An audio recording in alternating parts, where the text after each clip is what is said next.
Classic cars for me goes right back to my childhood, because my parents would take me and my sisters to all of these amazing motor racing venues, from Silverstone, Brands Hatch, York Dragway, Santa Pod, local Crasham and Bashams. And I think just the immersion of sound and smell and noise and the danger, the thrill, hearing the roar of those engines really gave me something that doesn't go away, and you think, I need more of that, I need more of that experience. And so I think a classic car that still has that smell and that feel is a way of kind of capturing that and being able to access that whenever you want.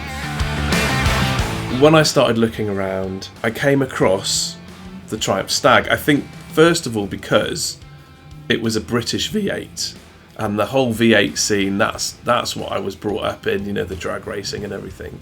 So I really started looking into that, and then you see the car and the design. I mean, it's just incredible, the curves of that car, and I really go for curves in a car. I would say sort of simple enough for me to work on a lot of the mechanics and the access, and there were obviously lots of documentation of people working on them online, so there's lots of things I could access.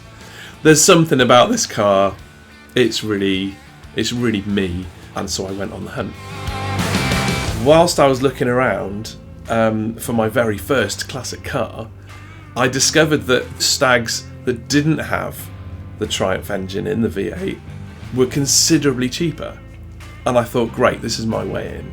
I can get the car of my dreams, the car I really love the look of, with an engine that hopefully will be a little bit easier for me to work on, that I'm not constantly going to be worrying about. And so here it was, this beautiful Mark I 1971 Stag that came up for sale with this Ford 3-litre V6. So all this happened just as restrictions were easing up out of the first lockdown, and by that time I was struggling a little bit. I was having a great time with my kids at home, they were off school, etc. But I was myself, mental health wise, struggling a bit, and bringing this car home and having a project to then start on as we went into the restrictions was like therapy. It's like a giant Lego kit. The joy that you get as a kid, it totally translates to this, but on a much bigger scale. And so I was out here during that lovely summer working on the car, fixing it up, and it brought me closer to my neighbour who also had a classic Triumph. It brought me closer to a friend that I'd lost touch with, that I grew up with, and I found myself being happier, being more joyful, wanting to take the kids out, wanting to, well, just generally being a better dad, a better husband, a better friend, because I was in this much better place mentally. Half a day on the car and I was right as rain. It was bizarre how much good it was doing me. The car is called Scarlett. My children named her because Scarlett is alliterative with stag, so she's Scarlett the Stag. She's obviously red, and it's got the word car in it, Scarlett.